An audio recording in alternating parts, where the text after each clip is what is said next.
आप कुछ कह रहे थे? मेरा ख्याल ये है कि ताई लंग वापस आएगा।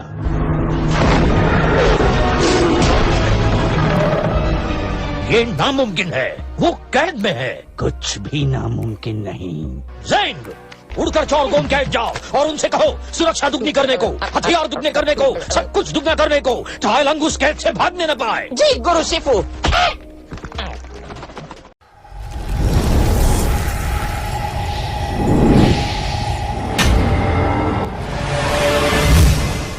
वेलकम बैक गाइस, मेरा नाम है प्रशांत और आज के वीडियो में हम बात करेंगे एक ऐसे कैरेक्टर पे जो उस फ्रेंचाइजी में सबसे जबरदस्त वॉरियर में से एक था, ऑलमोस्ट इतना कि अपने खुद के मास्टर को सरपास कर दे। तो बात है ताई लंग पे, और वो मूवी में कितना फियर्स और पावरफुल था।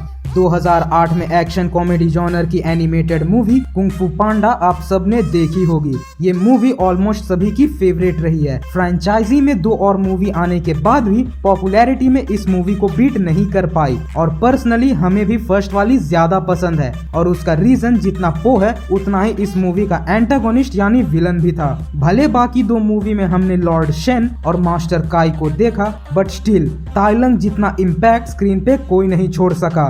अगर हम इसके कैरेक्टराइजेशन और एबिलिटीज को ध्यान में रख के बात करें तो ताई लंग के पास्ट के बारे में टाइग्रेस बताती है, और बताती है कि वो मास्टर शिफू का पहला स्टूडेंट था जिसपे शिफू ने सबसे ज्यादा ध्यान दिया था। वो उसे सच में एक वॉर मशीन बना दिया था, कैपेबल एनफ कि पो ने कहा था, दोस्तों मैं ताई लंग के बारे में जानता हूँ। वो एक शिष्य था, पहला शिष्य जिसने कुंफू के 1000 पुलिंदों पर महारत हासिल की, और फिर वो बुरा बन गया और अब वो कैद में है। कि ताई लंग वो पहला मास्टर था जिसने कुंफू के हजारों पुलिंदों पे महारत हासिल की, पर वो करप्ट हो गया, जिसका रीजन था उसका ऑब्सेशन ड्रैगन वॉरियर बनने को लेके, जिसके वजह से उसे मास्टर उगवे ने पैरालाइज किया था उसके सभी ची पॉइंट्स को ब्लॉक करके, और उसे बैनिश कर दिया गया था जोरगम जेल में। And he returned for the revenge over valley of peace. तो एक सिंगल मूवी के लिए कैरेक्टर आर्क सफिशिएंट था। रही बात एबिलिटीज की, तो इस बंदे का खौफ इतना था कि इसके रिटर्निंग की खबर काफी थी मास्टर शिफू जैसे को डर से थर्रा देने के लिए।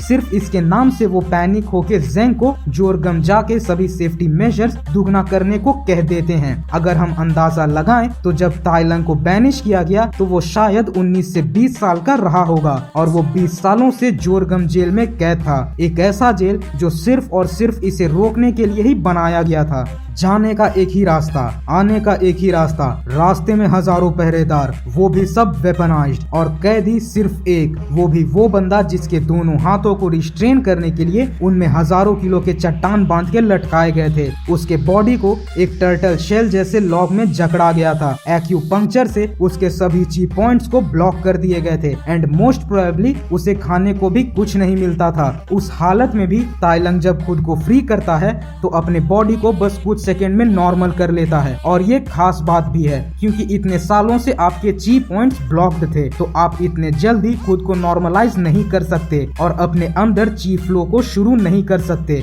But this guy he really did this. वो बंदा जो 20 सालों से उस हालत में कैद था ऑलमोस्ट एक इम्पॉसिबल एस्केप कर दिखाता है। आप बस यहाँ से ताई लंग के फीट्स गिनते जाना, क्योंकि यहाँ से शुरू होती है एक इंटेंस 1 वर्सेस ऑल बैटल। कई सारे आर्टिलरी पाइक्स को डॉज करना, वो भी जब इसके दोनों हाथ लॉक्ड थे। एक को लिटरली उंगली के फ्लिक से डिफ्लेक्ट कर देना, गार्ड से भरे हॉलवेज में सिंगल हैंडेडली सबको पीटते जाना, एक लोहे के बने गेट को तोड़ देना। तोड़ क्या, सच तो यह है कि उखाड़ दिया था। एक हिट में मंगोलियन शील्ड तोड़ देना और सैकड़ों सोल्जर्स को पीटते हुए एंट्रेंस के नजदीक पहुंच जाना। एंड सीरियसली इतने साल कैद में रहने के बाद भी इस बंदे में इतनी जान थी, और स्पीड तो इससे ज्यादा इंसेन। ब्रिज के टूटे फ्रैगमेंट्स जो एक्चुअली गिर रहे थे उनमें भी ये ऊपर की तरफ बढ़ा था, और फाइनली सभी 1000 सोल्जर्स को मार के ये बाहर आ जाता है। इम्पैक्ट और कमबैक ही देख लो कि आजाद होने के कुछ देर के बाद ही इतनों को खत्म भी कर दिया।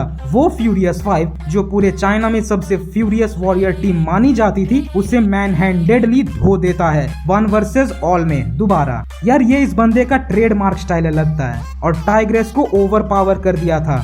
और ये नर्व स्ट्राइक में भी कमाल की मास्टरी रखता है। पर बात इंटेंस तब होती है जब ये वैली ऑफ पीस में वापस लौटता है। तब बस मास्टर शिफू के आंख बंद करके दोबारा खोलते ही वो उनके ठीक सामने होता है और एक एनरेज्ड किक में लिटरली वहाँ की जमीन तोड़ देता है और उसी में से चट्टान का एक टुकड़ा खींच के निकाल भी देता है। और उसकी एक किक काफी थी उतने बड़े टुकड़े को मास्टर शिफू तक पहुंचाने के लिए, और एक इंटेंस क्लोज कॉम्बैट में वो मास्टर शिफू तक को ओवर पावर कर देता है। अब ऐसा क्यों खास है? तो सिर्फ इतना सोचो कि मास्टर राइनो और मास्टर क्रॉक्स भी शिफू के स्टूडेंट रहे थे।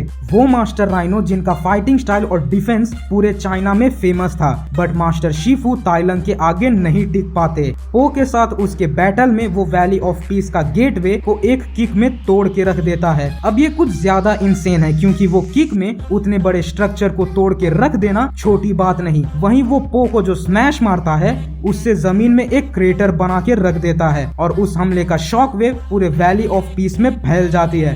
तो ये थी इस बंदे की कैरेक्टराइजेशन और एबिलिटीज। बट एक बात कि ऐसा क्या था कि इतना ग्रेट फाइटर होने के बाद भी ताइलंग पो जैसे बिगिनर से हार गया? और मैं बता दूं इसका रीजन कोई प्रोफेसी या ड्रैगन वॉरियर होना नहीं है। इसका रीजन है बिलीफ। पो की ट्रेनिंग ताइलंग के कंपैरिजन में धूल के बराबर भी नहीं थी। पो सिर्फ कुछ महीने की ट्रेनिंग लिया था और ताइलंग के पास सालों की महारत थी। बट फर्क यही था कि बिलीफ। पो जितना कुछ भी जानता था वो उस पे ही विश्वास रखता था। उसे विश्वास था कि मेरी इतनी ही एबिलिटीज काफी है इस लड़ाई के लिए। वहीं उतनी सारी चीजें सीखे हुए ताइलंग को कभी खुद पे बिलीव ही नहीं था। उसने हमेशा सोचा कि ड्रैगन वॉरियर बनने के बाद ही मुझे एक पहचान मिलेगी, मेरे एबिलिटीज के साथ इंसाफ होगा। और यही वो पॉइंट था जहां वो पो से मात खा गया, क्योंकि मिस्टर पिंग ने कहा था जरूरत नहीं है कुछ खास बनाने के लिए, तुम्हें बस यकीन होना चाहिए वो खास है। किसी खास सामग्री की जरूरत ही नहीं है।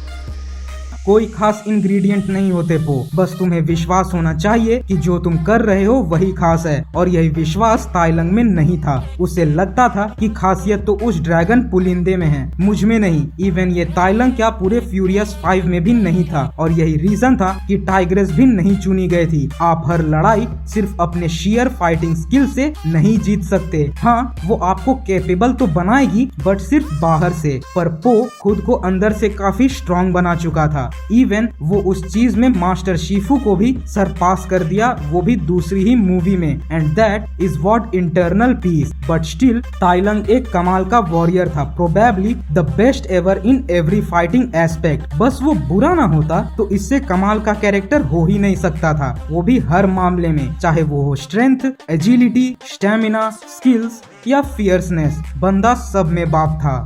तो गाइज ये था आज का वीडियो जहां हमने आपको ताइलंग के बारे में बताया। अगर आपको ये वीडियो पसंद आई हो तो इस वीडियो को लाइक करें और अपने दोस्तों के साथ शेयर जरूर करें। साथ ही कमेंट सेक्शन में हमें ये बताएं कि आपको ताइलंग कैसा लगा था। साथ ही इस पूरे फ्रेंचाइजी में आपका सबसे फेवरेट कैरेक्टर कौन रहा है। और ऐसे ही सुपर ऑसम कंटेंट के लिए हमारे चैनल एंटरटेनमेंट बॉट को सब्सक्राइब कर दें और वीडियो सबसे पहले देखने के लिए नोटिफिकेशन आइकन प्रेस कर दें। तो मिलते हैं अपने नेक्स्ट वीडियो में।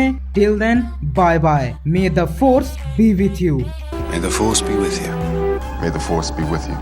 May the force be with you. Anakin, may the force be with you. May the force be with you, Master. May the force be with you both. May the force be with you, Master. May the force be with you.